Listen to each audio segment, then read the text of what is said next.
पिछले एपिसोड में हमने देखा कि कैसे धृतराष्ट्र, पांडु और विदुर का जन्म हुआ, लेकिन उनके जन्म के साथ ही हस्तिनापुर के भविष्य पर कई सवाल खड़े हो गए। आज के एपिसोड में हम देखेंगे कि हस्तिनापुर के सिंहासन के लिए कौन योग्य था और कैसे ये ऐतिहासिक निर्णय लिया गया। धृतराष्ट्र, पांडु और विदुर बड़े हो चुके थे। भीष्म ने उन्हें युद्ध कौशल और राजनीति की शिक्षा दी थी। तीनों अपने अपने गुणों में निपुण थे, लेकिन धृतराष्ट्र की अंधता और पांडु के व्यक्तिगत कमजोरियों और गुणों ने हस्तिनापुर के भविष्य को उलझा दिया। आखिरकार वो दिन आ ही गया जब हस्तिनापुर के सिंहासन का भविष्य तय होना था और नए राजा की घोषणा की जानी थी। भीष्म ने शांत लेकिन दृढ़ स्वर में सत्यवती को संबोधित किया। महारानी सत्यवती, तीनों राजकुमारों ने अपनी शिक्षा पूरी कर ली है। धृतराष्ट्र शारीरिक बल में अद्वितीय है। पांडु एक कुशल योद्धा और रणनीतिकार है और विदुर धर्म और न्याय का प्रतीक। अब समय आ गया है कि धृतराष्ट्र को हस्तिनापुर का राजा घोषित किया जाए।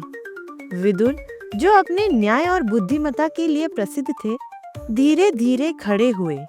उनका हर शब्द जैसे दरबार में गूंज रहा था और सभी ध्यानपूर्वक सुन रहे थे।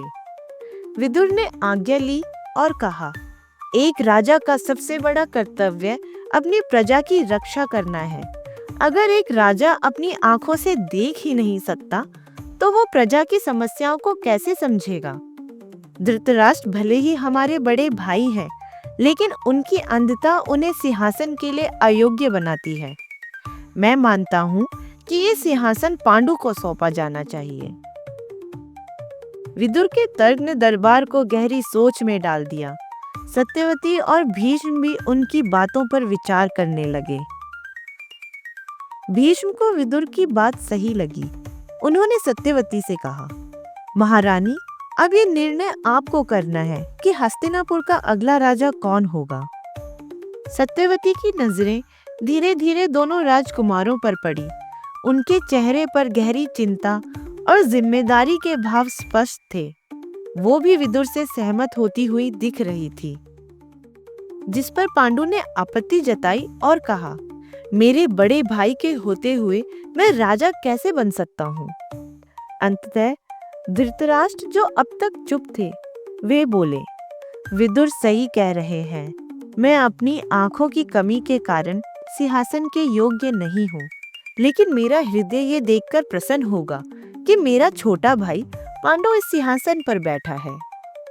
उनके शब्दों ने दरबार में एक भावुक वातावरण बना दिया।